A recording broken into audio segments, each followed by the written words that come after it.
Soon as now. And now we have returned. Welcome back. Okay, so I believe we just had the message that they managed to get a Vox signal to the planet. And, you know, so the Vox operator is like signaling people over whoever wants to talk to the people on the planet. All right, so Nero's going to go, people on the planet, Hegarian Abundus 12F. This is the Hand of Calixis. Report your status. Right. You get a voice that comes over. Oh, thank the throne you found us. We thought we'd be trapped here forever. This is, my name is Reiner Gilt. I'm the leader of this here dig. We need evacuation from the planet. If you can help us out, I think our leaders left us here. Okay, several questions. Let's start with how many of you are there? Hey, how many are left? And there's like, you know, hear a voice in the background. He goes, about 30, I think, give or take. Where are you from? He names some world. You're pretty sure he's in the Calixis sector. How did you get here? Oh, we came aboard a ship, the Eternal Praetorian. All right, so you are crew members of the Eternal Praetorium who were left on planet. No. The Praetorian brought us here. We're just miners. Okay, so there are only 30 of you left. Yes. That seems like a lot fewer than what you would need to mine a planet. We're just here. This isn't a resources mine. This is an archaeological dig. Okay. All right. Second question. What do you mean your leaders left you here? Well, the overseer and the tech priest and that, they all went back to the ship, going on probably a month ago now, and then we never heard from them again. They must have just left us here. Well, they haven't left either. They're still in system in a Lagrange point. What's that then? The point of zero gravity in a multi-body problem. Okay. I don't know what you're talking about. But all right, don't worry about it. The ship is still here. We're going to go over and talk to them. You are requesting evacuation, correct? Yeah, we've got no food left. Yeah, it's pretty bad here. I'm gonna turn to the Lord Captain. Talking to people and making them promises is his deal.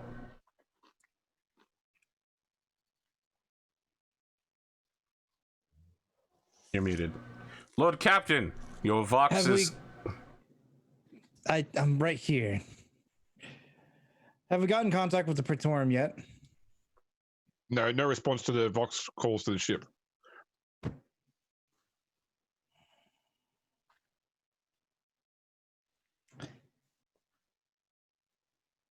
Very well.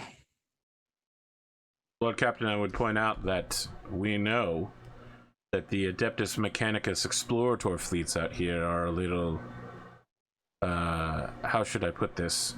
Shooty when it comes to acquiring artifacts. And if we are to get involved, we may become enemies of the Eternal Praetorium, whatever their status is, which is unclear. I mean, we know that they are essentially huge dicks and will steal things right out from under people. It's a technical term, sir. Have one of our tech priests or something see if they can have any luck trying to get in contact with the Praetorium. As I said, we've tried to Vox them several times, but without success. There's no carry on the side of that. We are still picking up life signs. The life signs seem to be pretty heavily concentrated in the ship, though, near the salvation pods on the upper decks. Salvation pods. Evacuation pods, sir. You get in one if you're about to die. Yes, I understand. Pretty normal for people to congregate about them in an emergency. Any other spots that is heavily condensed as far as people on the ship? It's hard to say. The gravitationals are having some effect on our auger systems. We can definitely pick up a large congregation, but there's spotty signals over the rest of the ship. Has the auger picked up whether or not the ship has a communications array to begin with? Yeah, the ship appears to be, for the most part, intact. There's evidence of some damage around the plasma drives, but the ship's augers and vox seem to be functioning. Like we're getting a carrier signal, just no one on the other end is actually picking up and answering. I see.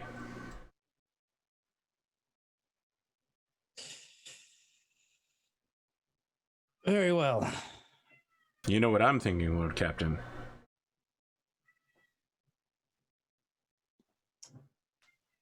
Get people ready on the macro and get people ready on the weapon batteries. Get a couple of shuttles of people of guards of armsmen into the shuttles. Nero, you can go if you'd wish.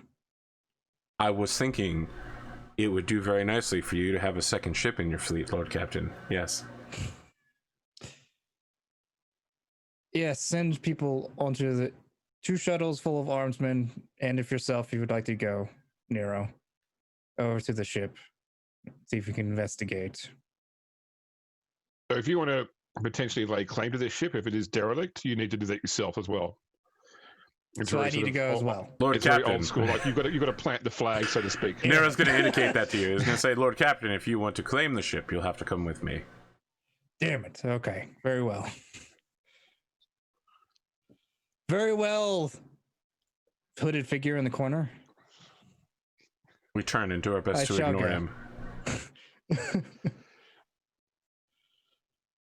I shall go as well. Dawn, do you wish to go as well? I find it pertinent that you have someone next to you, Lord Captain, who can assist in any way with injuries that might come on board. I feel like I'm uniquely qualified to offer that assistance. That sounds good. Does Cotton know you have a cat, by the way, Pondo? It's the same cat that likes to bug us whenever we're on these things. I like that it's putting its knows. full weight onto your shoulder. Oh, now it's gone. Yeah. It's there. So I do want to say, guys, we're just going to deal with the Xbox problem. Oh, of course.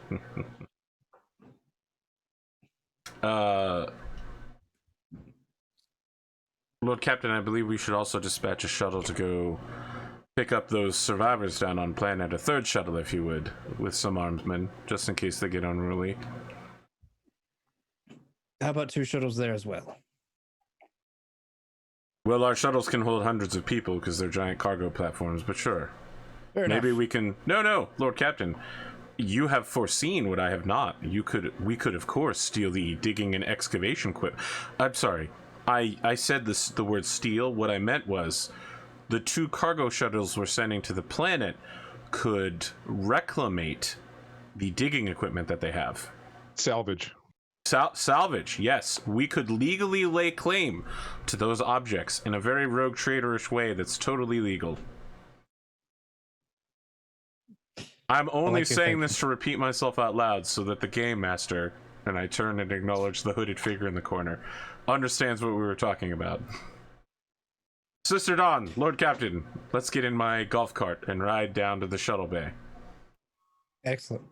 So, James, we're essentially going to send 2 more shuttles onto the planet to pick up the survivors along with Armsmen to make sure that nothing too threatening happens.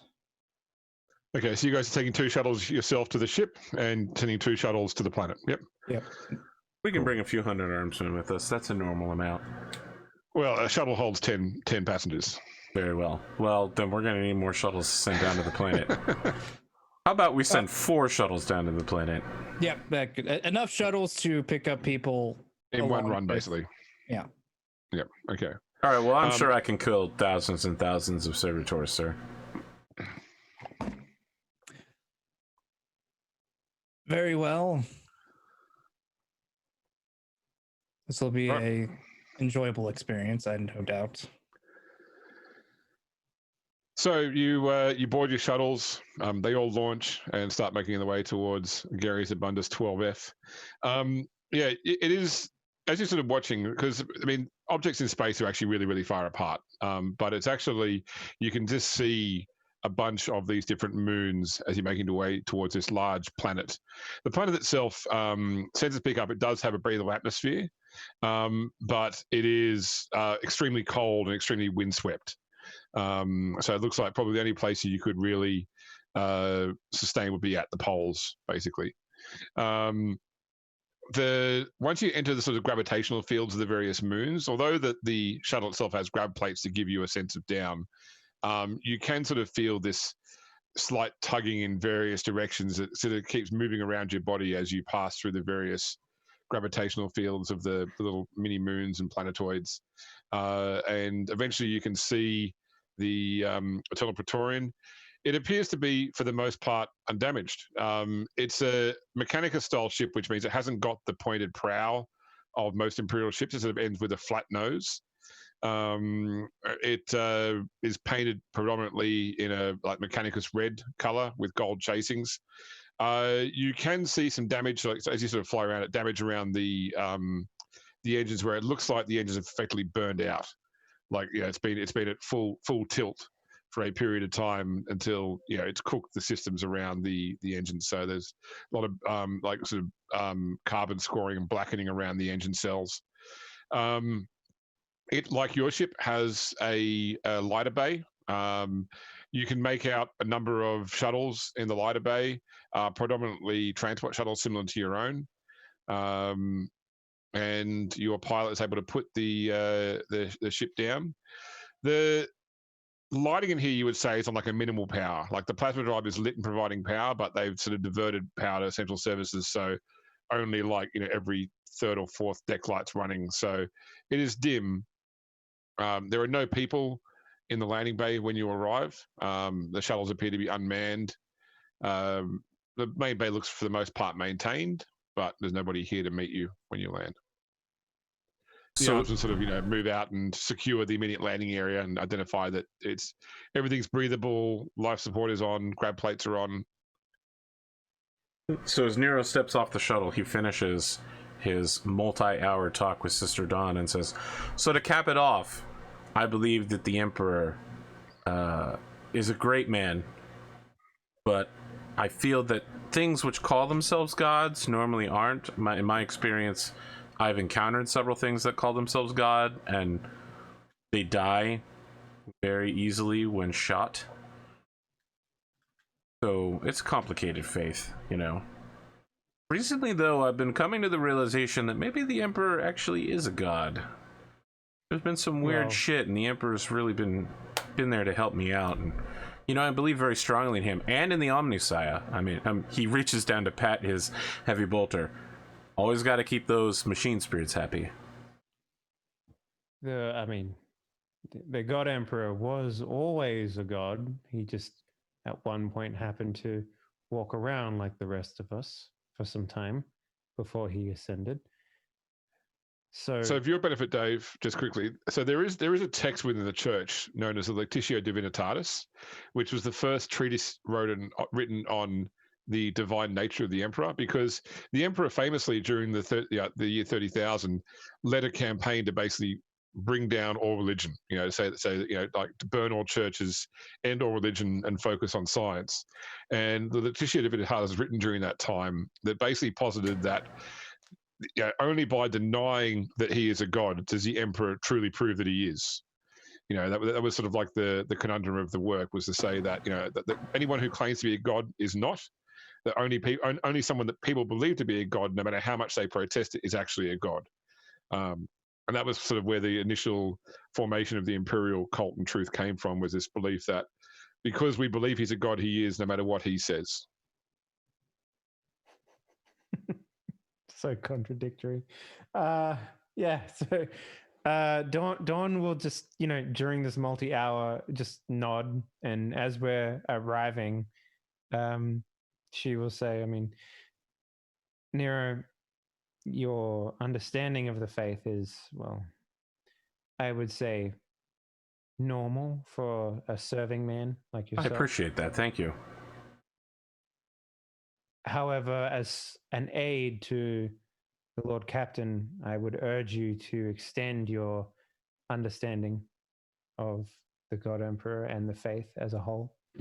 So, we normally see Nero always pointing his gun away from the Lord Captain and anyone else and always pointing it towards possible threats.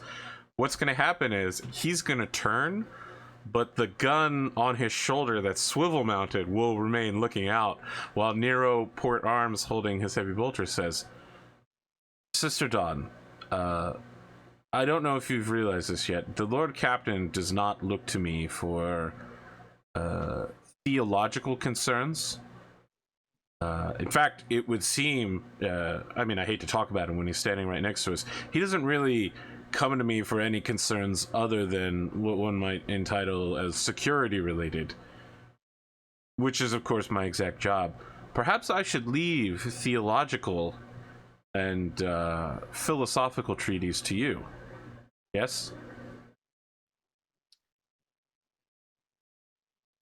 So she'll think for a moment and then say,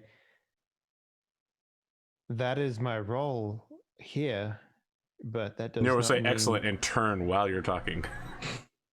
The mount will swivel with him, so he's still always looking in two directions. I will continue to try and change your mind on this, Nero. You are but one of the pieces of the puzzle that is the Lord Captain's understanding and, well, saving grace for his faith. Thank you. You understand that, right? I appreciate when someone recognizes that I am a puzzle piece. I am a part of something greater, like a cogwheel or a cog or like a rod. Then you understand why it's incredibly important that you must be the same color, or the correct color, I should say. I'm well oiled. That's what's needed for me to do my job. All right, so Nero's going to be looking around and then say out loud, conspicuously not looking at the Lord Captain, he says, you know, what would make my job here a lot easier is a motion predictor. As he very obviously sweeps his scopeless heavy bolter around. Nero, if you keep bringing that up, I'll have one sent to you that is always triggered. I don't understand what that means, Lord Captain. I don't think he needs any help with that, Lord Captain. One of the Arsman approaches you, Pierre.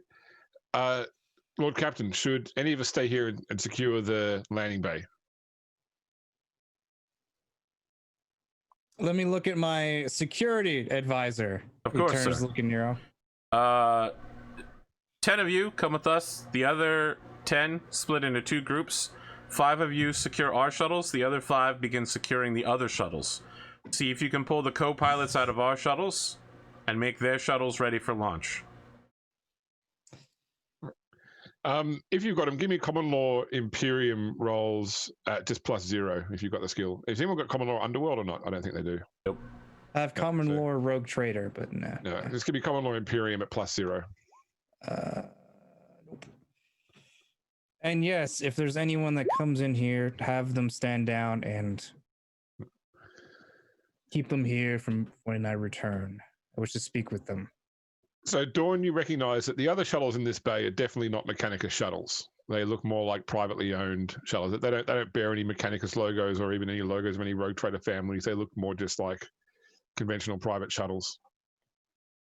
So I will, as we're walking out, I'm equipping like the sword to like my belt, and I say, they don't look like shuttles that are supposed to be here.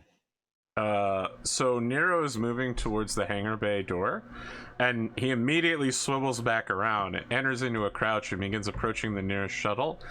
And he says, orders still stand. Let's clear these shuttles out and secure them immediately. But instead of going out of the hangar bay, he is now going to be part of the shuttle clearing team as well. Doesn't take long to clear them. Just that they're empty. They look like predominantly transport shuttles, and they have been recently used. Like there are tie-down straps and tethers that have been left where they fell when they've been unloaded. So it looks like the last thing was done was these were unloaded, and they haven't been serviced since they were unloaded. Okay. Are there any identifying markers inside? Did anyone leave an audio log to their mama, or like a note saying, "We're here to kill the Lord. We're here to kill the captain of this ship. Delete this message when we arrive." Nothing like that. No. You can give me awareness at +0. Great. You know that this is a skill that I excel at. Anyone that's also searching can as well. How about the crew members that are following me? They've got a skill of 30. You can roll a skill of 30. Okay. I'll roll a skill of 30 as well. Why not? Yeah. Nope. All right. I'll roll for the boys. Nope. They fail as well. Nope. We all fail. Okay. No worries. No, it's just a mishmash of designs, colors.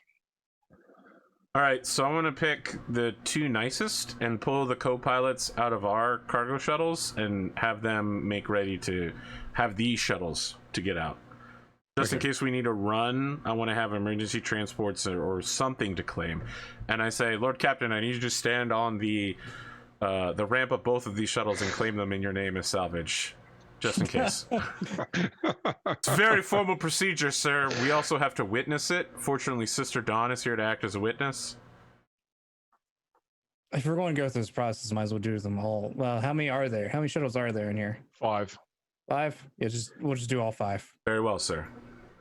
Goes the studios like, I, Pierre Cowles, the owner of the renowned yada yada yada, claim this vessel as mine, yada blah blah blah. I'd say there's also a lifter platform here as well. Oh, so, yeah, I claim that too. Yep, what's the lifter platform? That sounds useful.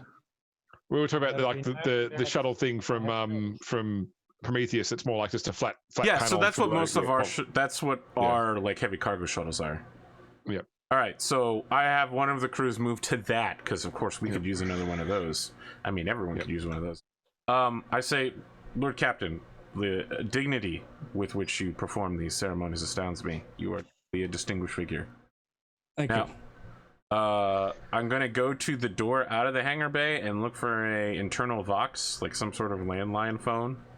Yep, you do find an internal Vox system. Okay, can I set it to like shipwide broadcast? Shipwide broadcast.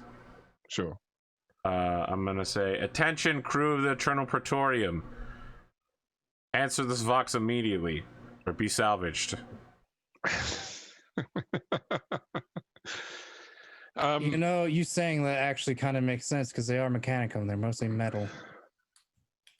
Thank you, Lord Captain. So there's a few moments of delay, and then there's so you get rather than them transmitting back across all Vox signals, you get like a direct call coming to that Vox. I switched to that channel as well. Yep. Coming from where you believe the other the majority of people are. Yes. And you get a voice that's it's female, although there is like a tenor of cybernetic augmentation in the voice as well. I put it on speakerphone. Yep. Hello, who's this? This is the Master of Ordnance, Nero Julius Augustus Bullet of the Hand of Calixis. You might have heard of us. Who are you? Designate yourself and state your purpose on board this vessel. I am an archaeologist. My name is Zephyr, Adept Zephyr of, right now, the Casper-Leaker mission, the Omega Dig. I and the remaining survivors are held up near the Salvation base. What is holding you up? Why have you not launched the Salvation capsules? Well, they would just take us back to the planet, and we were remaining on the ship here because there are resources here. There's food, there's drinkable water, there's the possibility of another ship finding us. I understand. Why have you abandoned this ship, more or less? Well, the ship, first off, is stuck here, and there are the things on the ship as well. I think that they are called Rakgol. All right, so I'm going to turn to the Lord Captain and Sister Dawn and like put my hand over the speaker and say, I'm sorry, Lord Captain, I don't know what a Rakgol is, but it sounds Xenos. Can we kill him? Nero's excited. He's so happy. Would I know what a rack goal is? Do you have Forbidden Law Xenos? Oh, damn it. That's the thing I can get, but I've not invested in, so no. Okay. No, you've heard of them. They are some sort of... all you know is they're definitely a Xenos race which is native to the Expanse. And they're dangerous. Oh, well, then I'm going to be like, Lord Captain, we could just call our Xenos-killing Inquisitor and ask him to explain it to us. He might be able to give us some pro tips on murdering them. Still got my hand over the speaker. Do you hear the other voice? Hello? Hello, you still there? Yes, we're having a discussion. We'll get back to you in a minute. I guess I will vox our Inquisitor, see what he has to say about them. Okay. So you vox your ship. It's going to take like 10 minutes for you to vox your ship and then them to get the Inquisitor. So do you want to just tell her you'll call her back, or? No, I'm going to keep talking to her, but it's just basically going to be, like number of people on board and like status report. I'm just keeping her calm and survival situation stuff. We do have 500 people we need to replace. That's correct. That's why I'm trying to get the numbers. But we also need to crew this ship, which is... once we clear out that Rackle infestation. I'm asking her things like, what's the status of the Darkholds on board, and like, what's your mutant population like for when we have to come kill them, and I'm just making small talk and asking her favorite tea. So this isn't her ship. First off, she's like an archaeologist which has been recruited for this particular thing. For the Casboll Commission, for the Omega Dig. Yeah. So she indicates that there is a more senior person there. She's the one that's answered the Vox. All right, then I'm going to put that other person on. Okay, so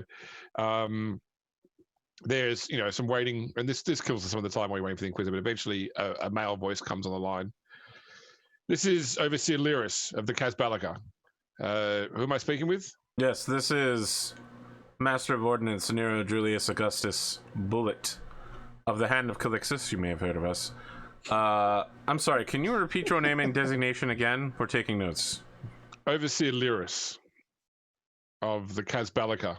I see. And Overseer Lyris, you're the one who abandoned the remaining diggers on the planet? That wasn't our intent. We didn't realize the situation on the ship till we got back up here. And then what is the situation on the ship? Well, the crew are dead, and alien creatures have taken over most of the ship.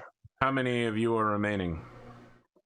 There's myself. We've got 3 tech acolytes remaining, plus the captain of our mercenary guard, and probably 24 mercs still remaining.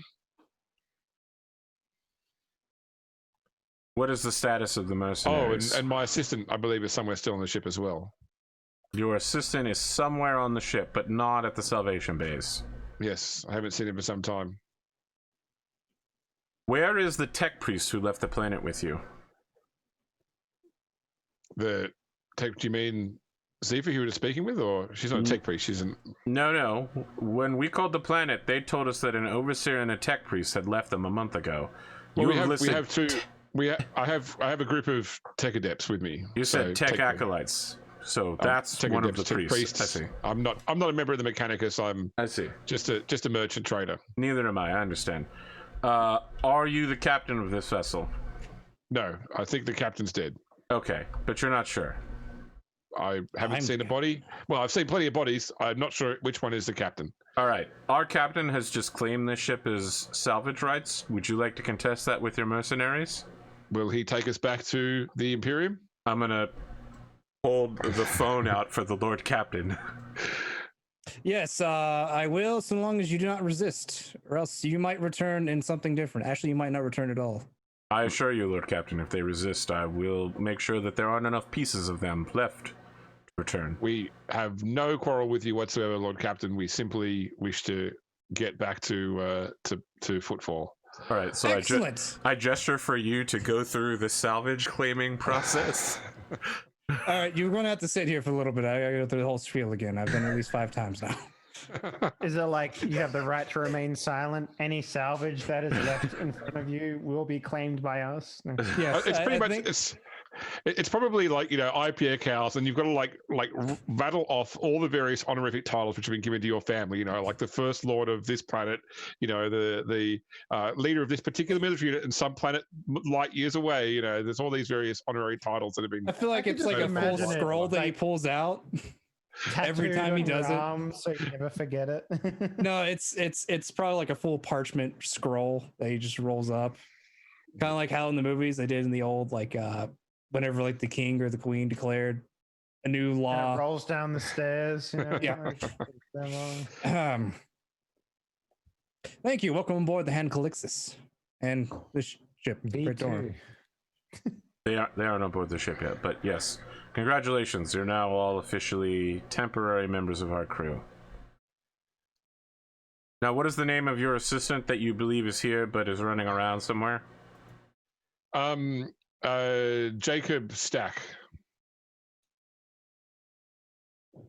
Does he lift things and place them in cargo containers? No. No, I'm sorry. I'm just making a joke. All right.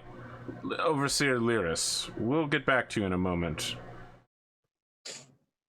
I'm gonna hang up the phone and then call. I'm gonna all comms the shipping in and go, Overseer Assistant Jacob Stack, pick up the Emperor damned phone immediately. Pick up the phone now and get your Vox on.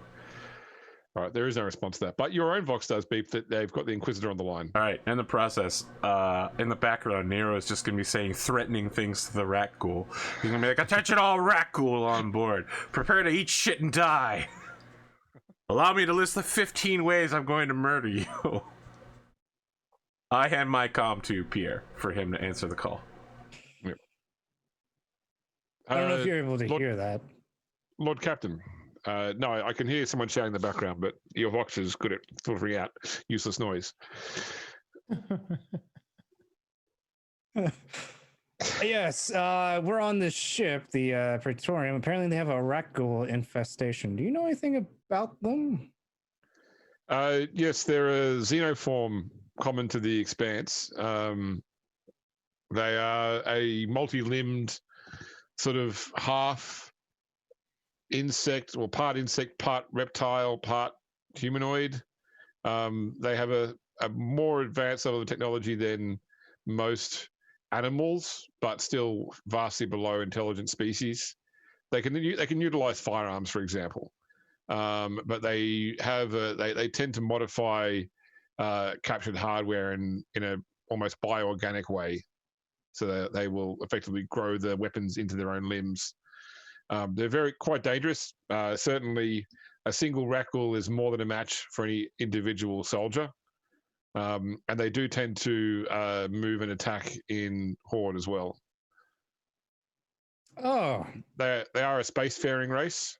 They do have ships, but their ships are largely of poor maneuverability and poor speed. Generally easy to outrun, but dangerous in close with their weapons that are designed to bore through Imperial armor. how durable are these things? On On a scale from lasgun to heavy bolter. So Nero stops talking and puts his hand over the phone speaker and then says, heavy bolter is not even close to the top of that list, Lord Captain. I would put multi-melta, rocket launcher, crack missile. I'm saying with the equipment that we have, Nero. I see. On Roll20, I've tried to make a picture appear for you guys. I don't know if that's actually appeared or not. Yeah, they are terrifying looking. Very much something straight out Alien almost. Yeah. It's like a xenomorph mixed with a Tommy gun. That's the gun. It's probably a heavy bolter there. Heavy stubber. In their like culture, they probably have the Godfather. Like they probably have like a rat ghoul version of the Godfather sitting around somewhere. Yeah. A rat ghoul being like, just don't come here on the day Victoria's waiting and ask for a favor. I'm gonna hop in on this and say, Inquisitor Shrain, this is Nero. These things cannot survive either explosive decompression or the hard space. They require oxygen or some sort of atmospheric interface. I don't know that one. I do believe that they are very resilient, though. They may be able to survive a period of exposure to hard vacuum. But not like a very long time. All right, thank you. Is there anything else that you need to add for us? That's all I know. I am honored by your contribution of time and knowledge. And I'm gonna hang up the call. Okay. Lord Captain, I have formulated a plan as your security officer. I believe that we should fly around the outside of the ship using one of the cargo lighters to catch all of these salvation pods, which we are going to launch. And then we need to fly to the rear end of the ship where the plasma drives have been damaged and emergency decompress and vent the entire ship, killing all of the rat ghoul. And then we will salvage anything of use and mark this location for a later date to return when the rat ghoul have expired from, you know, space. Or we come back with Death Watch. Absolutely, sir. I hadn't thought of that. That is why you are the Lord Captain and an incredible forward thinker. Thank you. I also believe, having confirmed it though, that they will probably die from the vacuum of space for however long it takes us to come back. Obviously, this place isn't really a priority for us. Do you agree with my plan, sir? Yes. Sister Dawn, do you have anything to add to this grand endeavor that we're about to embark ourselves on in murdering aliens?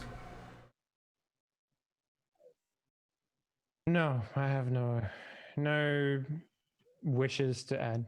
All right, so I'm gonna call back the Salvation Pod Bay. Yep. So you get Lyris on the phone again. All right, Lyris. Yes. This is Nero of the Hand of Calixis again. We're going to need all of you to enter your salvation pods and prepare to eject yourselves into space at lowest speed possible. We are going to pick you up with some cargo shuttles and drag you back to the Hand of Calixis. We are then going to emergency ventilate the ship, so I'm afraid that Jacob Stack will die a horrible death. That's unfortunate, but acceptable. If I may offer one suggestion, though. Yes. Would it not be easier for us to simply eject the salvation pods towards the planet, and you can collect us from the planet? Well, I mean, rather than trying to all we intend for you to do is to, like, detach the pods. We don't want you to, like, send the pods at high speed away from the ship. We're going to head over there with some shuttles and immediately pick you up. Okay, because the pods are designed to go straight to the nearest breathable planet and land. That's the sort of turn that system off. All right, look, if that doesn't work, we will follow you to the planet. Yes, Lord Captain. Just have them go to the planet. All right, go to the planet. We already have shuttles there picking people up. We're going to send more shuttles there as well. You got it? All right. We have a lot of things we've collected from the dig here. We might need a bit of time to load it all into the salvation. There should be enough room in the salvation pods to take us and also what we've dug up here. So we might need an hour or so just to get that happening. Excellent. All right. The Lord Captain agrees. I like my stuff. The Lord Captain is claiming your stuff. Well, I mean, this is from the... You have to take that up with the Casbalica.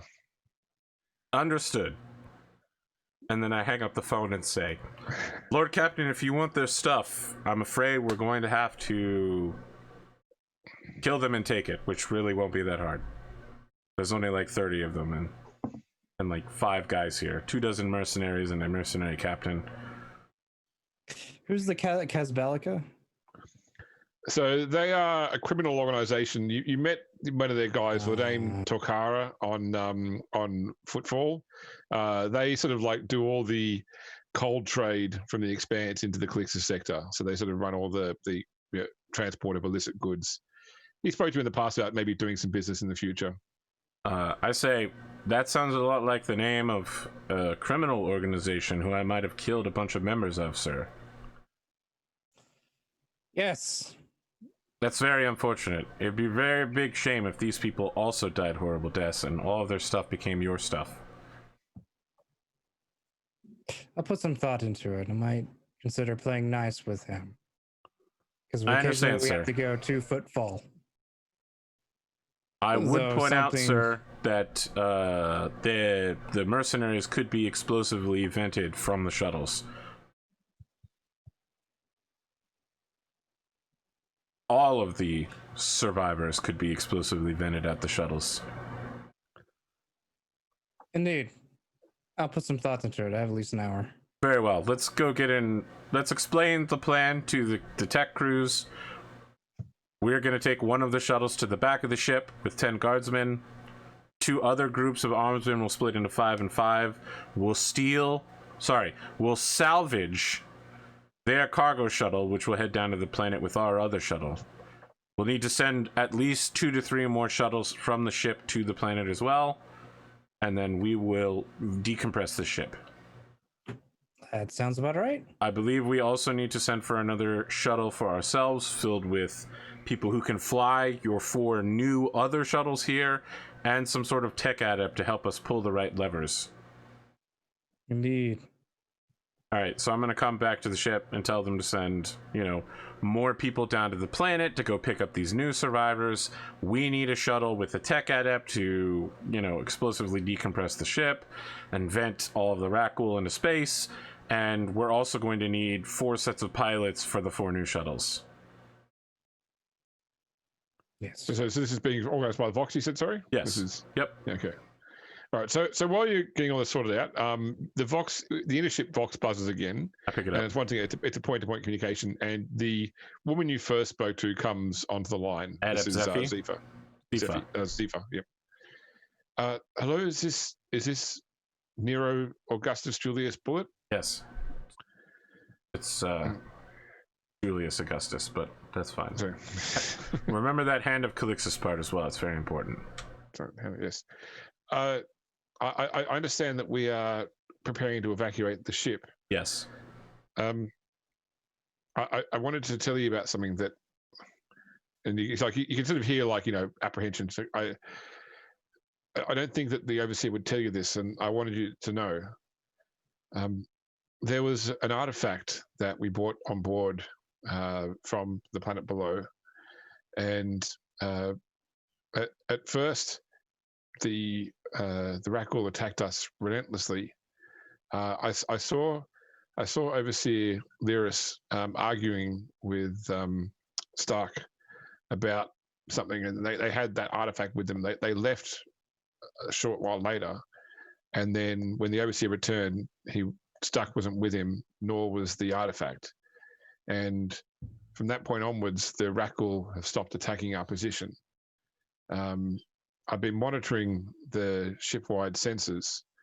The Rakghoul appear to be surrounding but not entering the aft engineering bay.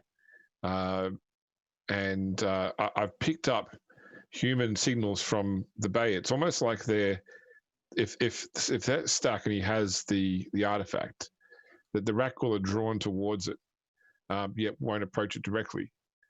It's possible that if we bring this thing back to the Imperium, that we may end up inadvertently bringing more Rakghoul to the Imperium. I would hope that if it was safe to do so, we could find this artifact and dispose of it, or simply cast it off into the void.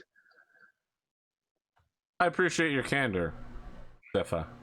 Thank you. You should prepare to leave now. Don't you even want to know what the artifact looks like? Not particularly, no. I mean, you're saying... Sorry. What does the artifact look like? Damn it. It's a glowing purple crystal, about 8 inches in length, 3.5 inches in diameter. She sort of gives it gives you a archaeologist's description of a crystalline structure, so it gets down to quite technical details, Yep, thank you, Zifa. Skip to the next part. And where is this tech bay in accordance to where we are? Well, so you're the artifact isn't there, Lord Captain. It was left with this Stark, who we can no longer find. Yeah, well, she's picking up a human life sign from the aft engineering bay. That's where we're headed from the outside of the ship. Yeah. Thank you very much, Sifa. Do you have anything else to add? No, that's all. Thank you. We're hanging up now. Call us again if you have any more startling revelations. All right, so I hang up the phone and I say to the Lord Captain, all right, well, going to the aft engineering bay sounds like a terrible idea right now. If I'm recalling, Lord Captain, you can also destroy the ship from the front end of the ship as well. The bridge should also have controls to vent the whole ship. And I turn to James. Well, bridges on Imperial ships are all aft. They're all towards the back of the ship, but they're at the top of the back of the ship. Yes, but it's not close to the engineering bay, correct? No, it's like it's a whole ship length above. That's it. Yeah. So Correct. That's right at the top of it. Yes, I'm going to say, Lord Captain, I believe that we should get one of our tech adepts on the phone and speak with them about maybe putting on void suits and entering the bridge from an exterior hatch and venting it from there, because for some reason I get the idea that going to a room surrounded by Rakgol is not a great idea.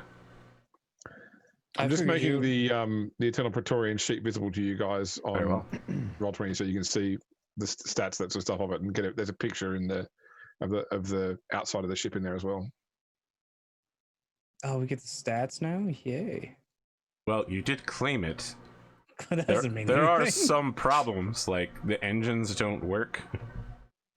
That sounds like a greater endeavor to me. Sure. I mean, we need to haul an engine block back here, and the people needed to install an engine block back here, but yeah, sure. Oh, and all the crewmen needed to run the ship. Yeah. Yes, Lord Captain, I believe we need to speak to our tech adepts about not going to the aft end of the engineering bay filled with Rakghoul, and maybe using our human brains and knowledge to defeat these Xenos, going to the other part of the ship where we can vent it and blow it out there. That sounds good to me. All right, so I'm going to get on the phone and try to talk to a tech adept.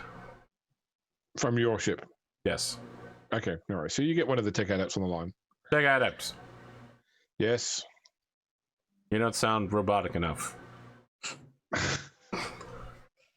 Sorry, yes. I'm just used to more roboticness on tech adepts. I don't mean to be flippant. Tech adept, can we vent a Lathe class light cruiser from the bridge? Affirmative. All right. Better? Can we enter the bridge of a Lathe class light cruiser from some nearby exterior void suit entry, or cutting out the front end of the bridge glass and entering there? Like, we need to get in there. There is a airlock aft of the bridge. Perfect. All right, and you're the one that's coming over on the shuttle right now to come interface with us and machine spirit this ship into, let's call it, explosive decompression. Correct. All right, I look forward to working with you. What's your name again? Fimer Row. All right. Do you have any other questions, Fimer Row? No. All right, I look forward to seeing you in like an hour, hopefully less. However long it takes to get over here. Goodbye. All right. So, is there any questions from anyone on the cast or James as to what the plan is right now before we start enacting it? No.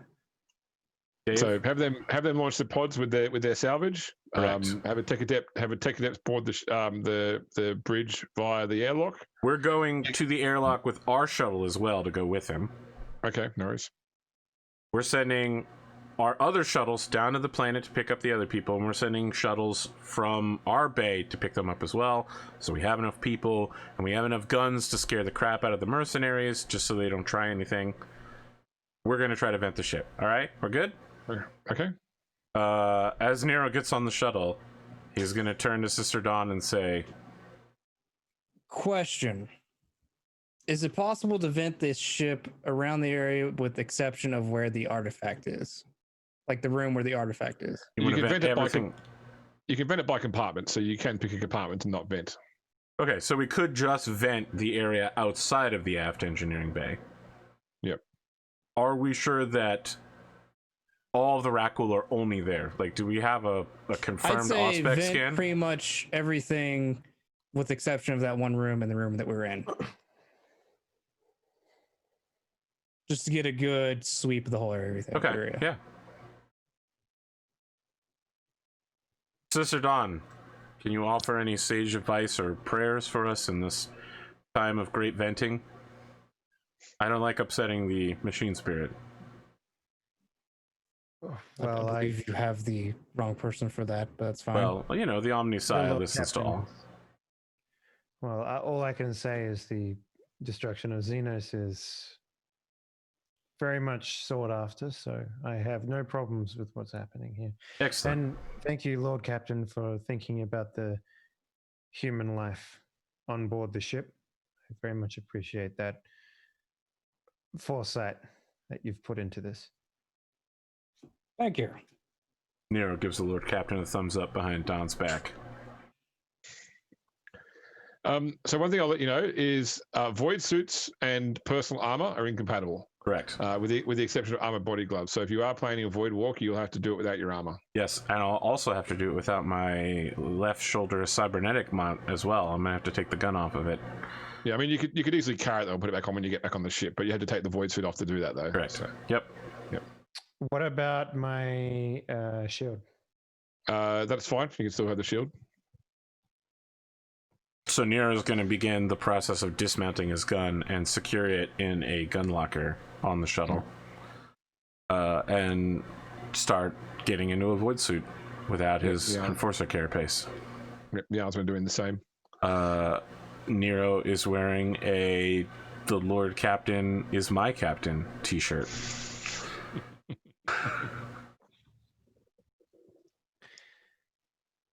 So Dawn is just.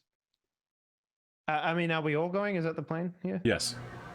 Okay, so yeah, Dawn will do the thing where she like tries to have a little bit of privacy in the corner, but I mean, when you indicate to that, I say, Sister Dawn, are you uncomfortable with our presence?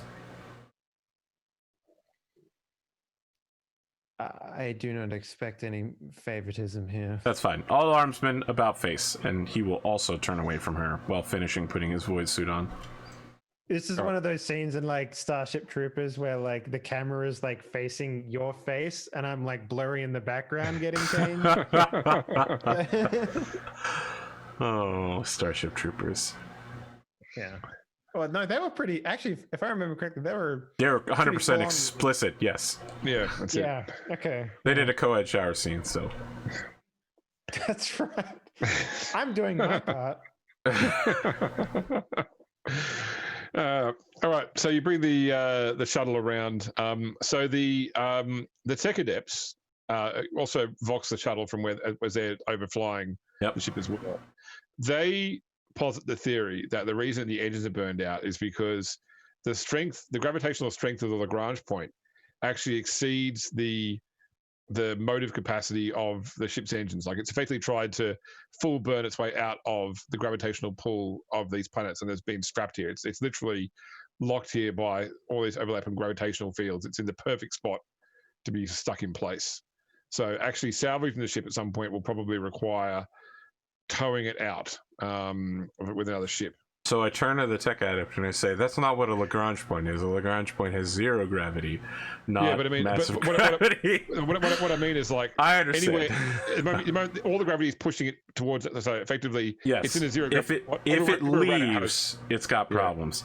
All right. Exactly. So I'm going to say to them, "What kind of options do we have here? We could do a tow. Could we also blow up some of the moons?" Can we put blowing moons up on the table? Yes or no?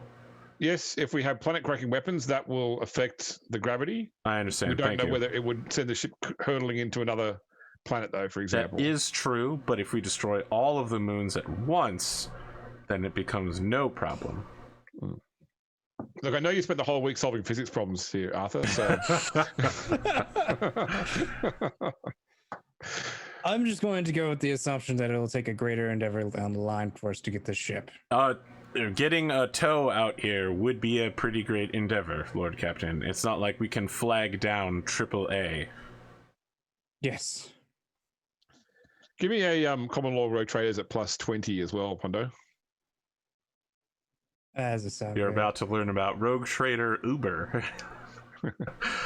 They just swing out there and pick you up when you've got problems. Yep. Oh, hey. 3.9. Nice. So there is also the possibility you may have to fight Winterscale over this claim, given that you've salvaged the ship in a world which is under his warrant. You know, it's a legal battle. You know, there'll be a whole courtroom scene. Damn it. I mean, look, we're know of the finders keepers, losers weepers claim. We're rogue traders. The kind of legal battles that we do involve actual battles. Yeah, I'm very sure that every rogue trader warrant has a no takesies backsies rule. So, I mean, I was here. I helped your people. I got the stuff. It's mine now. Yeah, I mean that's something to look into when you've got more time to review the law of it. You just know that's a consideration, is that Winterscale might have some sort of claim over this world, its wealth, and anything salvaged near it. All right, so your shuttle and the shuttle with the tech cadets pulls alongside the edge of the ship where you can see the airlock point is. So is everybody all PCs going aboard? Yes. Mm-hmm. Yep. Okay. And along with some tech adepts and some armsmen as well, I take it. Yep. Okay, no worries. Cool. So you make it to. There is no zero-G operation skill, but there is effectively the most trained person goes over with a tether, and you also use a tether to get across to the airlock and not be shuttled off into space. Historically, this would still be Nero. Yeah. Pulling the entire party along. Yep. And yep, the airlock cycles through, and you find yourselves on the inside of the ship. Then probably like maybe a 5-minute walk from the bridge, from how far aft you are. Once you start making your way towards the bridge, you quickly find that the corridors of this ship are completely confusing. Like you literally turn a corner into a dead end for no good reason. Like there's no point having a corner here that goes into a corridor which goes forward 5 meters and just stops. There's no console or systems there. You literally have times where you switch back the other direction in order to go the way you want. Like the interior of the ship has been deliberately designed as a maze, basically. It's like a boarding defense, right? If I remember correctly. It is, yeah. It's a Tenebrae maze is a component which the ship has, and all around the sort of the walls there are like mathematical things like carved into the walls, like effectively like sums and additions and multiplications that are actually like marked on corners, so you can glean there must be some sort of correct mathematical way of navigating the halls that probably tech priests would have down pat. I mean, we have tech priests, so hopefully they got their shit down pat. Yeah, that's right. Yeah, that's it. So, can somebody give me? So either who's got the highest? Has anyone got better than 30 logic? I think I have at 30 logic, but I can tell someone to do better. I have a 50 logic. No, okay. Okay. So why don't you do your logic test at plus? You can tell her to do better. So at plus 10. Oh, I can. Okay, I'll tell her. So total of plus 20. I should say. Sorry. Plus 20. Okay. Oh, I need you to logic harder. I will re-roll that. I'm rolling fairly. Well, it's 299s in one session. Yeah. Like. You're only here because of a 99 in the first place. God. Yeah. That's right. All right, just don't get a 9 at either place. 99. God damn it! All right. Can you spend a fate point just to make it a success? No, you can't. You can't add degrees to a failed success. But it's the most minor of fails. So it just takes you a long time. Half an hour left, right? So that's right. Yeah. So it's like a half-hour walk to the bridge through, and you have to double back a couple of times because you realize you've gone in dead ends. All right. So I'm basically like I'm sorry, Lord Captain. It's not really something that I'm used to doing. You'll have my apologies. Now, while you're traversing these darkened corridors as well, occasionally you come across human remains. So bodies fall on the ground that have been, for the most part, eaten. So they're just bones with little bits of flesh still attached to them. And in some places, little sort of shrines have been built out of human bones, and then set with candles, and then blood has been used to daub patterns on the wall that don't look human. There's some sort of alien glyphs, but it seems that whatever these Rakghoul are, they do seem to have some form of religion or belief that they have used human remains to practice on the walls of their ship. And occasionally you do come across signs where, like, obviously battle has taken place, like walls have been scorched by flame of fire or riddled with stub bullets, or even just cut with wildly swung blades. But you do eventually, after about half an hour of backtracking, find your way to the door of the bridge. You're not entirely sure that you could, you have to probably find your way back in. You don't have the route memorized to get back to the airlock. But you've got an idea. At least the last sort of 5 to 10 turns. One of the tech priests works the lock of the door, and the door slides open to reveal the bridge. It looks like at some point in the past there was a battle on the bridge. There are more bodies here, mostly eaten. There's probably even like a Rakghoul corpse on the ground here that's died and left. And actually, it's been partly eaten as well. Like, they obviously eat their own too. The bridge systems are online, and you can see a slender figure working at one of the consoles with their back to the door.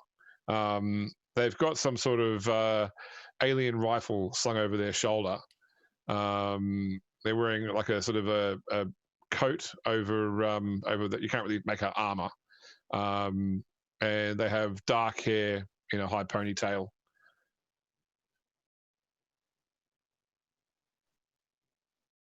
It looks human though. Actually, well, it's from what you can tell. There's no telltale signs that it's not human right now. I mean, Nero's gonna point the heavy bolter towards him and say, "Identify yourself." All right. So the person spins, and the first thing you notice is it's not a human. I immediately pull the trigger. Okay, no worries. Give me an attack roll. Oh, that was the Eldar we just met, isn't it? Or we just saw in the opening cuts. That's fine. I want to remind you that killing Xenos is what I've been trained to do by an Inquisitor for the last week. Oh, boy. All right, you say attack roll you want, good sir. I'm not aiming because I'm snapshotting, so no plus 10 for that. I get a 10 for my Arch-Militantness. Yep, and plus 20 for long burst. Yep. How's 7.5 degrees of success for you? Okay, so she will attempt a reactionary dodge. Fuck, why is this thing not working? Does she dodge all 10 attacks? Or so her degrees of success reduce your degrees of success. I see. Yeah, so she dodges 4, she cops 3, basically, is the way it works. I see. You have to roll. Alright, good thing I'm hitting her so many times then. So right now you're hitting 7, and you. Okay, so she got 4. Okay, so she's still taking 3. So roll me your damage. So first off, it's 57. It's a body shot to start with. Oh, sorry, no, actually 30. So 3. So it's actually it'll be head, body, head. So she's dead. Okay, so let's just see. The penetration of that is 5. So it'd be 11, and then okay. So I have to roll another attack for Righteous Fury, which hits. Yep, and that's an extra D10 damage. Yep, 9 points of damage there. I think it took 10 more bullets away from you when you rolled that attack. That's correct, but that's fine. I'm just gonna leave it at that. Yeah, so sorry, I hit for an extra 9 points of damage, right? That's it? Yep. For Righteous Fury? Okay, well, I got her. So is she still alive? I'm just checking. Give me a sec. Get my chart up. James is like, we could go there. Don't worry, you'll be fine. You definitely will find someone who will respect you. Okay, so the target ceases to exist in any tangible way, entirely turning into a kind of crimson mist. You don't much get deadly in this, except it's such an unspeakably appalling manner in which the target was killed. Any of the target's allies who are within 2 meters where the target stood must make a challenging willpower test or take the next turn fleeing from the attacker. Okay, no, so she has no allies within that distance, so Yep, you just pink missed her. All right, I loot all of her shit. Well, she's pink missed. You blew her up with explosive rounds. Yeah, but what about that rifle? You blew that up. You blew it up with explosive rounds. All right, I look around and see if she had any more shit. Look, I understand if she doesn't have any shit. I just want to know if she like left a drill somewhere or something, or you know, like notepad saying, "All right, you're here to kill the Lord Captain. Delete this message after getting it." Sincerely, the Prince of Thieves. Oh man. Give me a search test at +10. Listen, a Skyrim player cannot. You can't contest this. This is absolutely the most Skyrim-ish thing possible. Search at +10. All right, I failed horribly. I am actually going to re-roll that. Okay. I'll give you a +10. Oh, thank you. Look harder. Nope, I still failed really badly. Actually, I failed almost as bad as before with an extra +10. All right. Yeah, I'm just gonna say, we all saw it. It was a Xenos. Dawn, can you confirm that was a Xenos? I mean, what did it actually look like to me? So a female elder. So I think there's actually. I know what an elder is. Yeah. So effectively space elves. But if I just grab a. Is there space dwarves in this game? That's an interesting question. So they got retconned out, and they've been retconned back in again as a form of stable mutation human. They used to be an alien race. I just put her picture into the cast Discord. Weren't they called white dwarves? That's why there's a. No, they were called squats. Oh, okay. Yeah, I haven't seen it in the Discord yet. no, it's just a. Did you hit submit? Yep. So I put it for some reason in the Dark Inquisition one. My bad. Yeah. Oh. Yeah. Yeah, let me go over there. Yeah. I feel really bad for shooting her, but also she's a filthy Xenos, and my job is killing them. That was also one that was involved in some sort of plot. Yeah. So listen. That's what I'm guessing. I know that Pondo feels a little bad about this, but Nero is so smug. He's just like, you saw that, Lord Captain? That's how we do things where I come from. He was coming right for us. Suffer not a witch to live or a fucking Xenos. And I turn to everybody else while I'm like, that's right, yeah. Impressive, right? You saw I try to dodge too. Yeah. Lord Captain, are you laughing or crying? I can't tell. This is Pondo laughing. Lord Captain, are you proud of that? Yes. Thank you. Lord Captain is proud. Pondo is disappointed.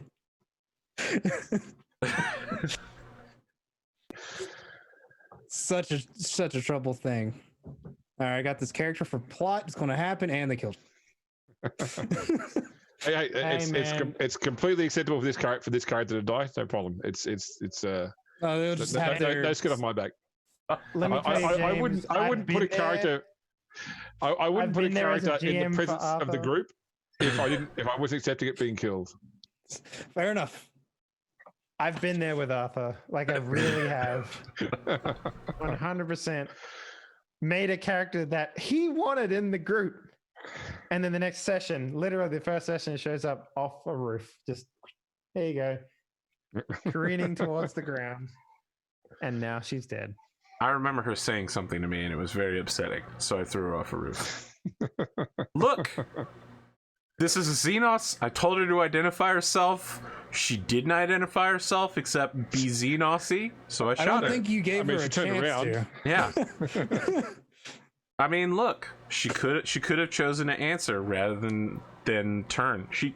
She had a gun. We all saw it. We all heard James describe alien rifle. It was on her back, I believe. She had a weapon. Maybe she was a psyker. I'm going to say that in character. I'm going to say, Lord Captain, it's possible she was a psyker. Okay. Anyway, this is probably of no consequence. Eldar show up at weird locations from time to time and do dumb shit. Tech Adept, keep taking us to where we're going. Yeah, okay. Well, you're in the bridge now, so they go and start working on what you wanted to do. They start setting up to. Hey, other Tech Adept, explain to me why this Eldar didn't show up on the Auspex scan. She may have had some technology that prevented her from being detected. It's hard to tell. Any technology she may have had is spread across the room now. Yeah, I'll buy that.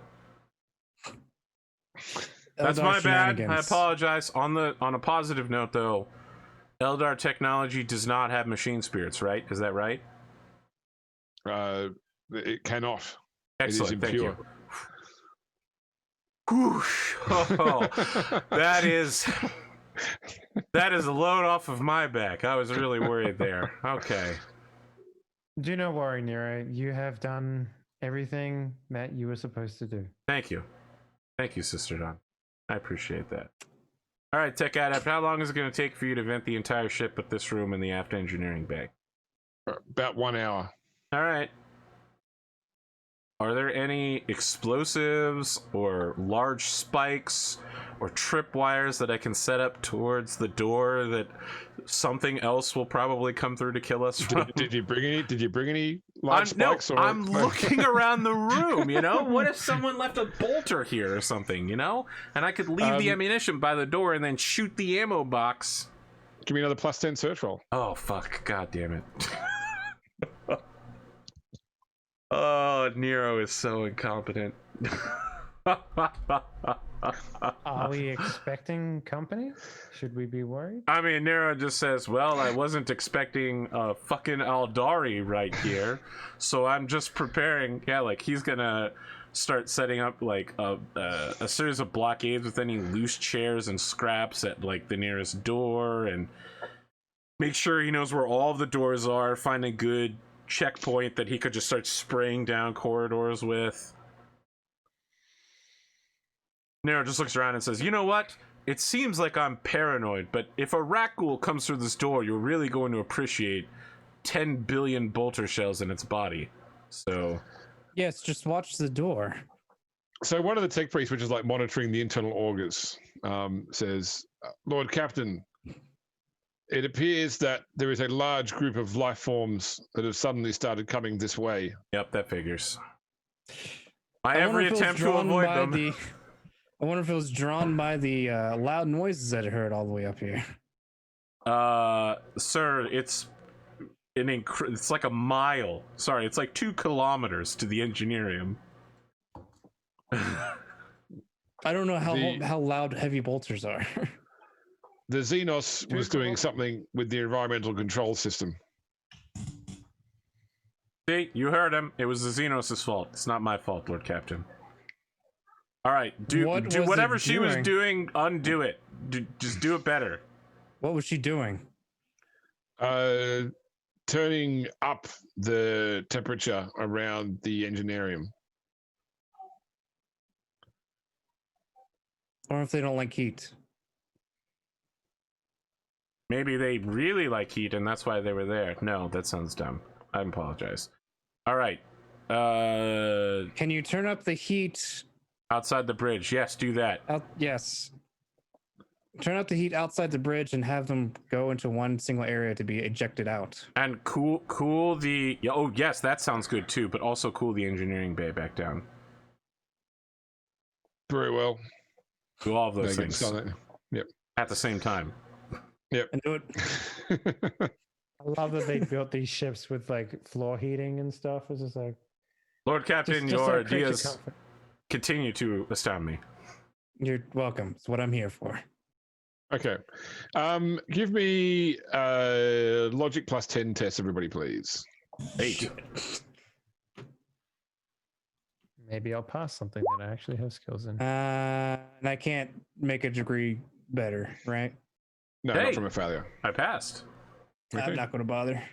So looking at so you're watching the augurs as they start to make around with the heat, and certainly what happens is that the sort of the mass of things coming your way starts to sort of disperse out. Like they seem to move away from the heat, and you just notice in the way they're actually moving, it's like they separate into, even though they spread out, they actually separate into two groups and leave like a gap in the middle. There's a conspicuous sort of like you know. Like you they're haven't trying turned to off heat. we haven't pincer? turned the heat in the middle. You haven't turned it in the middle. They've effectively just spread out and left a gap between them, and they're not coming towards the bridge now. They're going to other parts of the ship, spreading out, but they've left a gap in the middle of the way they were coming. Okay. Can we find a nice room that's going to be easy to ventilate and start raising the temperature everywhere but that room, which we make very cool? Well, it's compartments. You have to do it by ship compartment. Yes. So so it would be like the auger system or the gun decks, that sort of stuff. Yeah. Let's send them to the gun decks. Okay, so the tech priests start trying to corral them. I mean, the Rakghoul aren't completely unintelligent. Yeah, they have something like a 20 intelligence. So yeah, they are trying to corral them as best they can to make this easier for getting them off the ship. After about 40 minutes of this process, there is a loud bang as something apparently very big hits the outside of the bridge door. And like you see the metal buckle slightly. Yeah, I think it's about your time to show up. Yeah, I mean, Nero is just like, I hope you all kept your void suits on. And then he starts swimming toward, this is the exterior bridge door, right? Yeah. So I said to the Lord Captain as I'm walking over there, hey, remember when I wanted to cover all the doors and you told me just the inside one? I mean the inside, like it's in from the outside of the bridge, not the outside of the ship. Sorry. Yeah, no. I'm gonna ask one of the people there, one of our tech priests, like, Auspex scan, what's coming at us from outside? It looks human. All right, so I'm gonna open a Vox to the other side and be like, hey, fuckhead, who are you and what are you doing? There's like another slam, and like the door buckles in slightly as well. Like you can sort of hear like the bulkhead around it groaning. I mean, I'm gesturing for everyone in the room to draw weapons and be prepared to shoot through this door in just a second. And I say, hey, if you come through this room, we're gonna shoot you a whole fucking bunch. So stop doing that and tell me who you are. Okay. With one more bang, the one half of the door bursts inwards, like flies across the room, hitting a bank of consoles. The creature staying there was at one point human. It's now grown to monstrous proportions, and chitinous material has like burst through its skin in various places. Claws have extended from its hands. What you notice is a purple gem embedded several inches deep in the chest of this thing. Its face has become almost like an insectile, multifaceted eye thing, and it looks intent upon violence for sure. It is probably going to require an initiative roll from everybody. Sure. I want to remind you that I asked for everybody to be drawing guns and ready behind consoles, and yeah. I love the idea that Dawn whispers under her breath that so no one heard us. It's like, it's the Wanderer. The Wanderer. So initiative for you, by the way, Dave, is a D10 plus your agility bonus. Okay. I've got 10 or 6. Sorry. 8. Just like normal, I roll like absolute effing garbage. Woohoo! Dawn out here with a 13. The slowest member of the party goes first. Okay, so Nero had, what was it? Sorry, 8. Okay, Dawn has a 15. Pierre has 13. No, I have 6. Dawn has 13. Oh, sorry, Dawn has 13. I'm a slow boy. I'm just there like, oh, we're getting attacked? That's a monster right there. He has 15. Of course. So I'm going to say that the what kind of child here? Child. The monster. We have a large man creature thing. So okay, so I'm going to say that I haven't rolled initiative for like the tech priests, and they asked me, even though they are sort of involved, it's just that they're not very effective against what they've got. All right, so I think it's the closest thing. It is definitely Nero who was talking on the Vox by the door. So it is going to try and attack Nero 3 times. Okay. So first one is a hit with 0.1 degrees success. So if you want, you can try and dodge? Yes, I do. Okay, you only get 1 dodge, remember? Yes, So- but this one is a definite hit. So It's the easiest one to dodge, so as well. yeah, I dodged. The Okay, fuck so out you of it. dodge the first one. I imagine this looks like Second a attack. back roll. All right. So hit you once in the body. Okay, so and this is with remember you haven't got your armor for this one. So I Yeah, only just have a your toughness of 4. Wow, that's actually. How could it have possibly gotten 24? I don't know. That looks. It's not possible to 1d10 plus 10. 1d10 plus 10 plus Righteous Fury as well It didn't because there's no. with a 9. Well, you can't. So NPCs, non-fated things can't get Righteous Fury. Yes, but it did roll that for no Okay, reason nice. either. I'm just going to roll a 1d10 plus 10. Sure. Okay, so 14 minus your toughness. So 10 points. So that's 2/3 of my health. Okay, so you're heavily wounded, but not in critical. All right. So what does that do for me? Nothing in this system. It just takes longer to heal. There's no penalties for that. though. Right. I remember now. Okay, Dawn. Okay, so sorry. What? That's your action. I need a willpower test at minus 20 when it's your action for the first time with this thing, because it has fear 3. I have some. I'm immune to demonic presence, It's not demonic. It's Xenos. and I have rerolled failed fear. Okay, that's all right. So how do I make a fear check? Is it just a skill or something? It's just a willpower test. In this case, it's minus 20 because it's that scary. -20. I can re-roll that for free, so I will. Yep.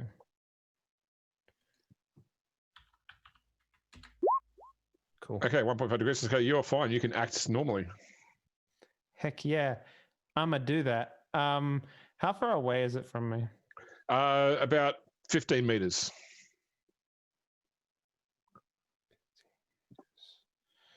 What is my move speed? It's like Okay, you can move in meters. Your agility bonus.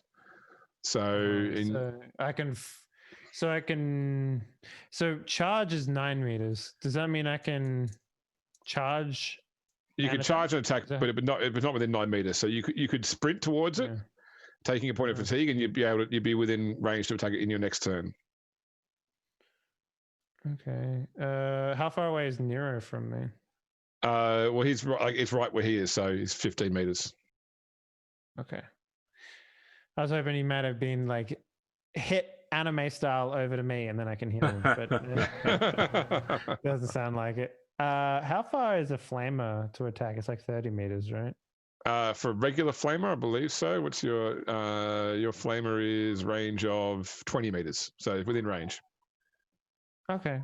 So the first thing I'll do then is I'll wait. So is the regular flamer like a two-handed thing? Like It is, it yeah. like a It's rifle?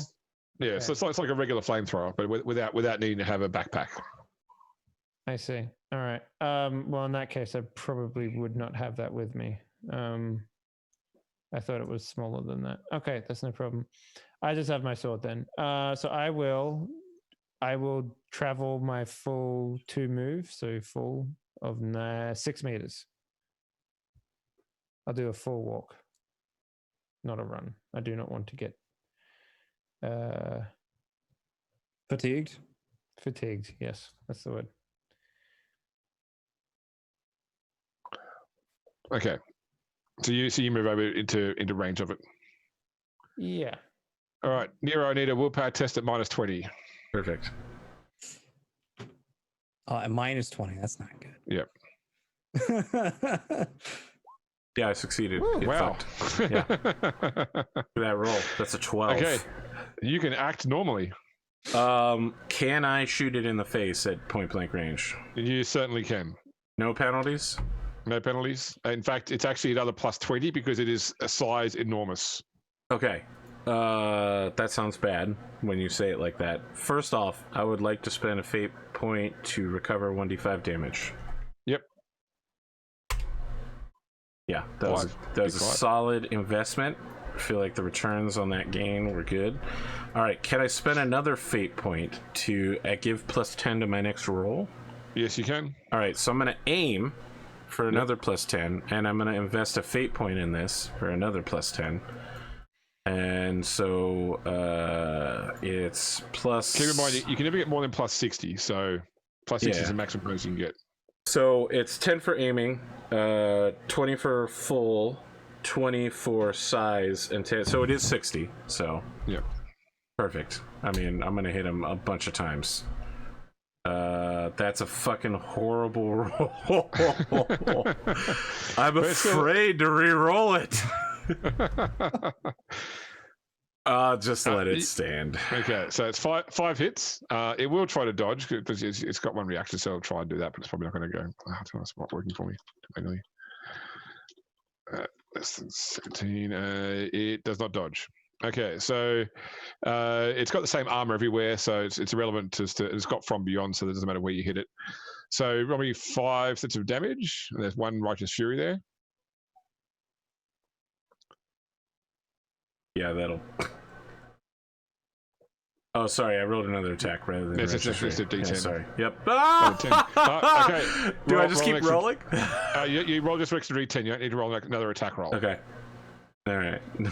So an extra 13 damage. So that one's the 30 damage. So we've got a 16, 18, 30, 16, 19. Now, after your penetration, it takes off 14 wounds. So it takes 2 from the first one, then 4 from the next. Then out of so 30 off that will take 16. 16. Okay, so it's still up from that. Then another 2. When does the quantum shielding kick in? And then another 5. Okay, so it's still alive, but it's very badly. It is very badly hurt. Nero is going to be screaming at this thing in rage. Yep. Okay, Pierre, give me a willpower -20 roll. And don't joke about that quantum shielding. That's not funny. I'll spend a fate point to give me a +10, so I'm rolling at just a -10. 10. Not that's going to matter much. Holy shit. Okay. Do I even want to bother re-rolling? I mean, you rolled an 83. Killing this thing before it acts could be a big deal. What else you got to spend fate points on? All right, I'll try to re-roll that with another fate point. Do I still get the +10 for using the fate point? No, that's only if you declare spending the fate point beforehand to. He did say he was spending a fate point okay, beforehand. then it applies with the same modifiers as the previous roll. Yes. Okay. Nope. Yeah. Worse. Yeah. Okay. Could you please roll me a D100 +70? What is this for? This is for what your reaction is. Probably insanity, bro. I can't get insanity from horrors because I've jaded. Wow. Okay, well, wait a sec. From normal horrors, like for things like dead bodies, that sort of stuff. Yeah. Oh, okay. Well, never mind. Yeah. You're jaded, but you're not that jaded. Well, that was a useless buy, apparently. No. Look, I've played Diablo 1 before. Okay. So what is that? D100 +70? Meat. Yep. Oh, jeez. Oh, jeez. Okay. All right. The character crumples to the ground for 1d5 +1 rounds, sobbing, babbling, and tearing his own flesh. They may do nothing, even after it returns to his senses. It's a complete mess and a -20 depending on all tests into the encounter. So I won't give you the insanity points for this, but you are on the ground for. Let's roll a d5 +1. Wow, this could be bad. For 5 rounds. Sounds okay. Right. So the monster now Dawn's over there. The monster is going to split its attacks 2 onto Nero, 1 onto Dawn. So Nero first is a miss. Okay, second one at Nero is also a miss, and one at Dawn is a miss. Wow. Wow, that sucked. Okay. Yeah, that was bad. Dawn. I'm within charge range, so I'm 4 meters out from him. So I will charge. Okay, so charging gives you +20, and you got +20 more because it's enormous. So you're rolling a weapon skill test at +4, +50 because you got best quality as well. Mm-hmm. So that's just I just roll weapon skill. Yep. +50, you said? +50. Yep. Okay, that's a hit. So it's not going to use its dodge on you. It's going to try and save it for the incoming hail of fire. So roll your damage. Just hit the damage box of your weapon. That should automatically roll the effect. Okay, 16E, and the penetration of your weapon is what? 4. Yeah. 4. Okay, cool. So it will take. It only takes 1 damage, but it's got a test or be on fire. Yeah, so plus Awesome. 0 agility. Okay, it's on fire now as well. So it will take D10 damage every turn until it puts itself out, ignoring its armor and toughness. So Dawn at this point has gone from pious to extremely angry, and she's cackling manically at this creature, screaming about how this heretical creature will burn under the light of the God Emperor. The God Emperor. So for the audience's benefit, Dawn pulls out a power sword. But the power sword, the power field glows with such heat that the air ripples around it. And as it strikes the creature, it actually combusts from the heat coming off this power sword, which is actually probably tanning Dawn's face in the process of this heat radiation coming off this sword that she's using. This is the burning blade? It is, yeah. Yeah. It's literally, it's a power sword that was accidentally made too powerful, and someone said, hey, you know what, we could market this. That's the most Nero-ish thing possible right there. I want to point out that I'm the one that added that to the items list, and then Pano was like, well, I want one now. And I was like, but I want one! And then you have guns! Henley was like, I also want one. Listen, guns are good, but swords are also good. Let me show you how good guns are, though. Okay, Nero. Yeah, I'm going to aim. I'm not going to add the plus 10 this time, so I'm going to get a plus 50. Okay, now keep in mind that you're now at minus 20 for shooting into melee combat. Okay, so I only get a plus 30. Is there some ramification where I might accidentally hit Dawn? No, because you took that penalty. Okay. Yeah.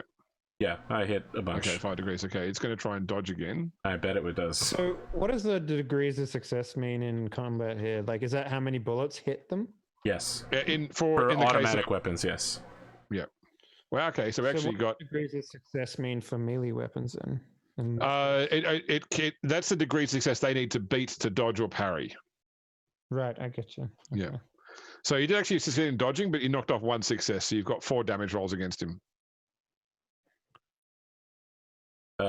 There's Righteous Fury in there. I mean, I literally can't miss, but yes, I hit again. That's big damage. So that's a 26 for 26. The second hit. Okay.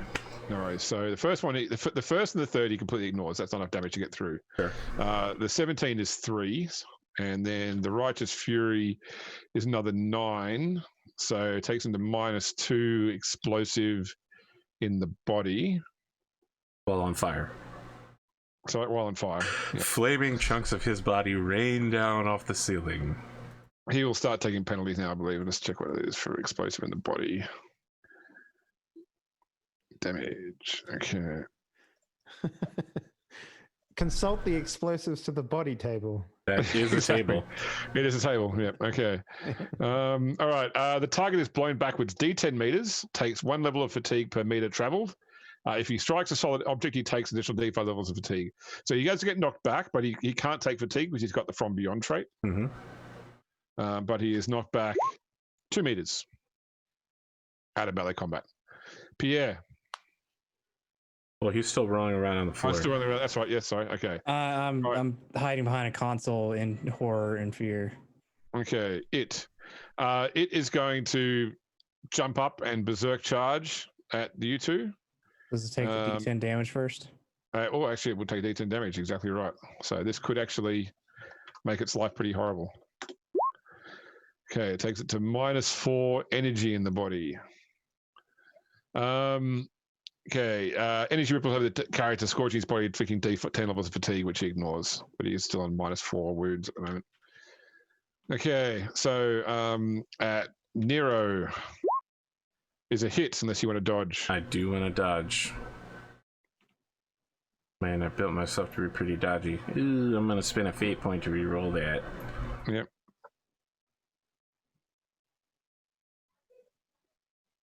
Wow. Exactly the same. 7777. Some Kate Sith shit out here. 12 wounds. Quantum dice mechanics from Roll20.com. Well, it brings me down to 2 critical damage.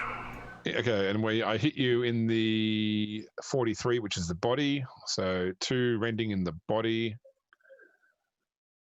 is the attack damages the target's armor, reduces so you have any armor. That's fine. You take 1 level of fatigue. If you're not armored, you suffer 1 stun. You stun for 1 round. I can use a fate point to ignore that, right? Yes, you can. Yeah. But let's see if the second attack kills you though or not. Yeah, that's true. No, he missed you. I thought I bought something that did something for me about getting stabbed. That's right. You halve all critical damage. So in actuality, you just took 1 level of fatigue from a painful laceration. Okay. That's it. Okay, Dawn, I've hit you with 0.4 degrees, so you want to try and dodge or parry? I'll parry, please. Yeah, so it's a weapon skill test at plus 10 because your weapon's balanced. Mm-hmm. Yep. Okay, you parried it. Now you powered a physical attack with a power weapon, which means you get to roll damage against it. Heck yeah. That's just a damage dice then. Yep. So all the while she's screaming like, do not step forth unless you have the blessing of the God Emperor, fiend. You know. Okay. Slicing off fingers as it comes at me. And the pen was, sorry, for your weapon is pen 3? 4. Pen 4. Okay, cool. So it takes it to -5 energy in the body, which is the fury of the attack forces the target to the ground, helplessly covering his face and nearly in agony. The target is knocked to the ground and must make an agility test or catch. He's already on fire. He takes 5 level T, which is fine, and he has to stand as his next move in action. So he can't all-out attack in the next action if he's still alive. Okay, now it's your actual turn, Dawn. I'm hacking and slashing. All right, so it's still at plus 50. Finish him. No, you didn't charge. Plus 30. Plus 30. Isn't he on the ground though? Does that give us anything? No. Damn it. He's still enormous. Prone gives us advantage, so we get to roll twice. 4.4. That's good. Okay, that's good. It's probably what he'll make a dodge to try and avoid that. Can he dodge on the ground? He can. Rolls around on the ground screaming. Well, wow. Okay, so, but not enough to reduce, or you reduce the degree of success. In fact, I'm sure it shouldn't roll. I couldn't actually beat them. That's fine. Doesn't matter. Okay, roll your damage. All right. 18. Okay, nice. So that'll take him to -8 energy in the leg. The energy sears through the bone, causing the leg to be severed. The target must take a toughness test or be stunned for 1 round. In addition to gaining D10 levels of fatigue and blood loss, the target only has 1 leg. So his from beyond trait means he ignores the fatigue and the stun, but he is still down 1 leg. Dawn is just literally walking up to this thing and just slicing off limbs with this sword. Nero. All the while just screaming at this thing. You'll go. I'm still at plus 30. Yep. Gonna aim and fire. Wow. I'm good. If you roll a good damage roll, it's not going to matter, but it's... Shit. I would let it lie in case you need those. Fate points for not dying now? Yeah. Yeah. All right. Okay.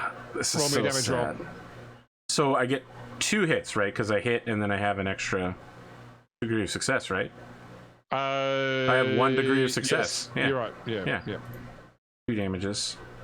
Yeah, this is garbage hits. Okay, that's enough to still take it down to, and you've hit him in the 78 leg. So explosive. The other leg? Yep. Okay. The leg explodes in an eruption of blood, killing the target immediately and sending fragments of bone, clothing, and armor hurtling it off in any directions. Anyone within 2 meters of the attacker takes D10 plus 2 impact damage. So that's just Dawn, right? That's just Dawn, yeah. So Dawn, you take 11 points of impact damage. So you're not wearing armor, so just take off your toughness bonus. Actually, it doesn't hurt me. What's that from? Sorry, The shield. My shield. Oh, shield. Okay, that's right. So, and that is enough damage that it causes the shield to pulse. So you're all except Dawn are momentarily blinded as this conversion field flares into life, absorbing these bone impacts. I'm hiding behind a console, fearing for my life. I'm not saying shit. So Nero's gonna pull himself back up off the floor and fate point 1d5 wounds into himself. Okay. Now tell me about this fatigue real quick. I haven't encountered this before, but now I have 1 point of it. Yep. So I think it's not a problem until you're actually I can remove fatigue for you. Okay. So I mean, Nero's gonna reload his gun, so now he's got 1 clip with 40 ammo. And yeah, so you're at -10 in all tests when you've got any fatigue. 1 clip with 30 ammo. So Dawn is gonna like just try and calm herself after seeing this creature die. She's just gonna like. Nero's gonna like hobble over to Pierre and pick him up, so he's physically standing, and say, "Excellent work, Lord Captain. We've overcome the creature, and look, there is your precious artifact. If you'll excuse me, I need to find a seat and sit down because I'm deeply wounded." Sister Dawn. Well, with the creature's death, the artifact cracks. By the way, shatters. Wow, incredible.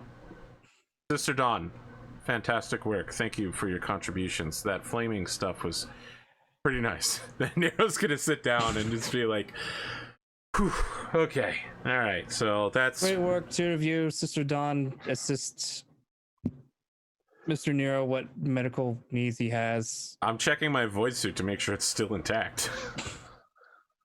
So, the tech priest and armsman were actually we're shooting on this thing as well, ineffectively, and probably 2 tech priests and 1 armsman are currently irrevocably insane, clawing at their own flesh, having seen such a horrific thing. I mean, we should put them down insane? Yeah, that's right. Yeah, that's what happens with NPCs and insanity, unfortunately. So, Nero's just gonna pull his sword out, start walking toward each of them, and start stabbing them in the heart over and over again. They don't even resist. In fact, one of them probably leans up and welcomes the blade. So, I think I'll shoot one with a You really just want to shoot that plasma pistol, huh? Shoot one with the plasma pistol as well. Just to. Nero's gonna sit down again and say, "Sister Dawn, can you attend to them? And you, tech priest over there, finish the Emperor damned job here or something. I don't know. Yes. Good swears. That's probably not a good one. Finish the throne damn job, and someone close that fucking door." It's been blasted off in hinges. The door has been busted through, but I understand what you mean. Well, Lord Captain, if we vent the ship while the door is open, we'll die. Well, it's a compartment. The whole command compartment is a single compartment. All right, so Nero is going to stand up for a second time and go out into the hallway and find the next compartment door and tog it shut. And then he's going to hobble back and say, "Tech priest, I want to be very clear. When you vent compartments, this compartment and the compartment out there that we are exposed to, do not vent them. Do you understand?" Okay. Am I leaving a path to the airlock? Yes. Yep, as long as there are no Rackle there. Yep. Okay. All right. So they complete the operation of venting the ship, and that's where we're going to leave it tonight. Now, let me ask, do we get a cinematic of all of the Rackle, floating in space, No, what you get is you get a cinematic of all the Rackle going into a dormant hibernation. But they are floating in space. Well, I mean, they were floating in the ship, because the thing is that they effectively grab onto something to avoid being, because effectively when you're just venting the air, you're not actually opening. Where compartments can open doors out, that's fine. But in most interior parts of the ship, you just vent the air out. They're not sucked out through. There's no pipes to suck everything out of the ship. I understand. It's like decompression and okay. So they just start floating, and then they sort of huddle up into a fetal position and go dormant. Now, let me ask you a question. If we go out there in spacesuits and stab them to death while they're dormant, are they gonna wake up and murder us, or can we just find out? Not this session. Not until my fate points reset. Can we just ignite the room in fire? Ooh, I like that one. Can we do that? Yeah, I mean, you need oxygen to start a fire. Certainly. That's Well, can we also like true. superheat the room? Essentially, is what I Well, mean. you need oxygen to do that too. Well, actually, James, you really need. I mean, faith in look, the over a goddess longer to period of start a time, you fire. can certainly do it. You know, like it's. We know where Sorry, they Dave. are, and we can lock them in, and they're not doing anything at the moment. Can I actually do some because I got fate points left over? Am I able to heal Nero before? 100%. 100%. Yeah. Cool. So I'll do that. I'll also use healing pack as well. So divine. So are you on critical wounds right now, Nero? You've I have healed up one beyond- critical wound and one fatigue. Okay, no worries. So What give me a would be the Medicaid best roll. to fix? Okay. So this is with plus 10 from the med kit, yes? Plus 20 for the med kit. Okay.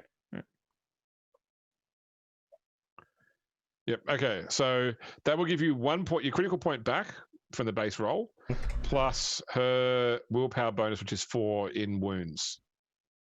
Okay, so I'm back at 7. There's also something. I think I can also spend a second point to do. You may spend a fate point to remove all fatigue from a number of people equal to twice your willpower bonus. Okay, Nope. that's fine. So everybody gets inspired to. I mean, no longer fatigued. Yeah, Nero's gonna look at Dawn weird when she gets finished faith healing him, and he's gonna be like, "Thank you. I like being not dead. We keep facing extremely dangerous opponents that really, like, way outside the challenge range of a normal human. So weird." Or So because she's someone's around still, here carrying a heavy bolter. You could see like a pulsating vein on her neck, sort of thing, still popping up. She's just kind of like, Are you okay, Dawn? I just need to calm down a little bit. You seem to have gotten very heated. He turns and looks at the camera and goes, "Yeah!" And that's where we are now. So she'll explain that she gets very agitated in combat because of the gifts that the God Emperor has bestowed upon her. So, You didn't even use your frenzy ability. no, I needed to parry that session. So when we get to level 3, then I can frenzy without while parrying. And still parry. Sweet. Yeah. What do you got for us, Yeah. James? For 300 XPs. yeah, good, excellent. And presumably somebody who's more observant than Nero does search the misted remains of the Eldar and Please. recovers two Eldar grenades, 2 different types of Eldar grenades, so 1 of each. You're not sure what they do. And some sort of, well, it looks like a brass key. Like some sort of clockwork key made of brass. Yeah, fate meant for us to have this key, obviously. The Eldar have woven the skein. Space tech doesn't gets evaporated. Brass key, impossible. Yeah, I know. You know how it is. Key items always drop. Oh my god, I'm so good at Skyrim puns. I will keep the grenades and the key. No have soul no stone? interest in- Ooh, yikes. Well, that was. I mean, she had a soul stone, but it's probably questionable as to whether it survived or not. I mean, okay, let's say there is a glowing red gemstone among the wreckage as well. I'd say because she actually had a waystone. So Look, Lord Captain, it's another glowing stone if you want that one too. Should we smash it like the other one? No, I don't think it's quite the same. Well, it's Xenos, so should we hand it over to the Inquisitor and see what it is? Sure, I can speak with the Inquisitor about it. I'm just gonna You- make a note here. You'll get some rest. Thank you. I'm I'm gonna get some actually rest. only lightly damaged. Ah, No. good for you. Yet Sister Dawn has done an incredible job in healing me with faith. That is good for you. Are you okay, Lord Captain? Your bravery during the battle did not go unnoted by... all right, so as he says this, I want to be really clear that Nero is swinging his heavy bolter around to all of the crew members, and he says, your bravery during the battle will surely be noted, and no one will ever speak of any other events that happened on this bridge. Thank you, Nero. You're It's everybody gets what you're saying. Yes. the rest of the crew nod.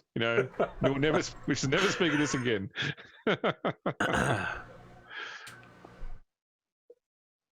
Time for some acquisitions. Yeah, I mean, the last thing I'm going to say then, because I know we're trying to do out, but I'm going to turn to the tech briefs and say, what valuable stuff can we salvage from this ship immediately? Please make a list of it. It'll be like a week before we hear from each other again. I know it seems like it'll only be a few moments, but take the time to figure out what we could conceivably remove on a couple of cargo shuttles. That's quite valuable. Thank you. That's it. Indeed. Look at the black screen's coming. Look there. It says the end is coming down. Directed by. Directed by Grimdark James. Try and hold open the Looney Tunes tunnel. Oh, after we spend this XP, we'll be at 9,000. Oh, right. We need to be at 10,000 for the next tier. Yep. Huh. I don't know what to do. You're almost over 9,000. That's true. We are almost there. James, what do you got for us in terms of outros? Another good game. I enjoyed it. Thank you very much for playing. Thanks very much to the audience for watching. Hope you enjoyed it as well. It's always fun when you throw in some exposition and have the players shoot it to death straight away. But I was prepared for that. I wouldn't put any important NPC in front of the group that I wouldn't want killed. But that's fine. We'll be back next week. I will be here for BattleTech this week as well on Thursday. Everything going well. Other than that, not much else going on. I'll be on Shipbreaker, watching Arthur play Shipbreaker. I'll be doing Shipbreaker tomorrow. Yep. As I said, it's the way I relieve myself from the stress of breaking ships is to watch Arthur break ships. Wow. But I got to say, I've only just started on the Gecko though, Arthur. So. Oh boy, those are really interesting. The Cargo Gecko is a real pleasure to work on. Yep. I've only got 4 hours invested so far. Wow. All right. Well, 7 hours. 7 hours invested. I was gonna say 4 hours in a Gecko. You're making incredible time. Much better than me. No, 7 hours. Sorry. Yeah. I just upped my toughness to 45. By the way, I'm gonna reach for the instead of leveling up my willpower, I'm gonna start upping my toughness. So, right when you hit a next level of toughness, you gain another wound. Yes, that's right. Every time your toughness goes up by 1, the toughness bonus, and you get an extra wound. Yeah. All right, that's where I want to be because I don't want to keep dying like this. It's very annoying. Oh, you won't die so much anymore. Well, I almost died. Just to be clear, mostly dead, which is still stop drawing so much fire. Slightly light. Well, I was trying to open the door in the least rude way possible, which was to demand that they present themselves. But they decided to just knock the door down like some sort of barbarian. You need merch that says "Come at me, bro." That's pretty much what Nero does all the time anyway. So I like the idea that Nero is becoming the Worf of this show. Like his entire job is to just be like, "I'm big, bad, and tough," and then the monster of the week is just like, I defeated your Nero. That's how you know I'm really tough." I'm worried that that's what's going to happen to Nero. Well, I'll admit, if in the interests of getting through this sort of sudden session easily, I adapted a pre-written scenario from the book Edge of the Abyss. Edge of the Abyss. So, I see. So the monster, that sort of stuff is all pre-defined stuff for a staying level group. Perfect. Yep. Hopefully, in the future, I'll be able to not die easier. Speaking of not dying, let's talk to Dave, who helped me not die this episode. What up? It's me, the not dying specialist. Turns out Medicaid and Divine Menstruation is actually pretty fucking lit. Deeply useful. Deeply useful. Yeah. Especially removing fatigue from everyone. Just being like, yo, bros, check out this holy light. Feel happy inside. Yeah, I think I did okay. I don't know. I'm still a bit wary of like being able to just like throw down some lingo in this game, but I think I'll get to the point where I'm. That's fine. You set a motherfucker on fire. That's what we need. Yeah, I'm happy with that sword. By the way, it's a good sword. I also worked out how fucking slow I am. Yeah, when you said you could only run like 4 meters or something, 3 meters. My walk speed is 10, so you're very, very slow. My full walk is 6 meters. My run is 18. Yeah. Yeah, you can half move your agility bonus, full move your double agility bonus. Yeah. Charge 3 times, sprint 4 times. Oh, my agility bonus went up, so I guess I can move farther now. Because I have a 60 instead of a 50. Yeah. Change that. Yeah. Do I? No, that's wrong. It's auto calculating. It's because I have dodge plus 10. That's why. My bad. Okay. Yeah. Yeah, agility's still 50. So Yep, that's correct. it's kind of weird. Like this is very much a paladin character. Everything is spread super thin across my character. So it is what it is. But I'm enjoying the game so far. I'm going to be really interested to get a little bit more understanding of this world, and that'll come with time, I think. So yeah, thanks for having me. Mondo. Ooh, I pointed in the generally right direction. You muted. I was muted. Yes, I am Pondo. I had fun tonight. I knew I was going to be pretty much useless during this fight, and I was. I heard that I had to make a willpower test. Like, that's not great. I'm not going to do well at that. And then I hear it's -20. I'm like, that's not great. What is everyone's collective willpower, by the way? 30 for me. I had a -20 and I passed on a 12 barely, so that should tell you. I think it's 35. It's bad. I can make mine 35, but it's not. It would. The problem is that raising my willpower costs a huge amount of EXP, and I want to do it eventually, but yeah, this is bad. I see. I think mine's not so much better. Mine's at 40, but I can re-roll shit for free. So yeah, that's like the main thing is re-rolling for free. Yeah, the willpower stuff is rough. You guys could always reach out and get these advanced talents, whatever they're called, if that was something you wanted to do. Like elite advances. Yeah. Maybe. Is there an elite advance to make you not shit yourself during the opening round of combat? Because there's various things to get rid of fear. I see. So, yep.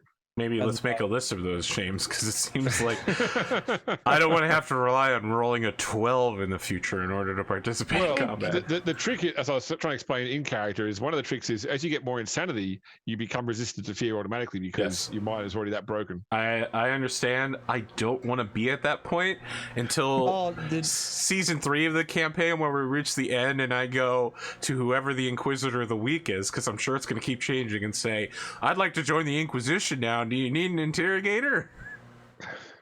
I'm pretty sure I also get a ability later on which allows me to just extend like willpower bonuses to everyone around me as well, which is interesting.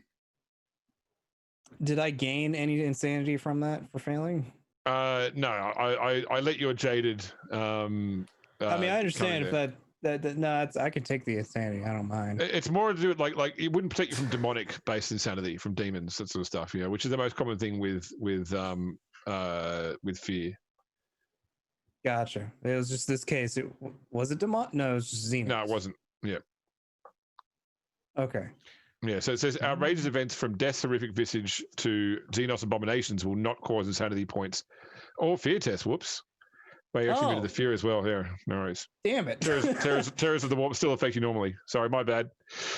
Well, that's something at least. Okay. Yep. Well, at least now I know that I didn't have to make that fear test. But of course, eventually we're going to run into demons where I'm going to have to worry about the fear tests. Don't worry. No one will ever speak of this incident again. So that's okay. Just have Nero shoot the other guys. Just make sure. No, listen, if you need it to happen, I'm here to do that for you, sir. No, it'll be fine. They just won't. They're not critical personnel. Got anything else, Pondo? No, I am looking forward to acquiring this light cruiser at some point, if possible. Yeah, that's gonna be a while. Yeah.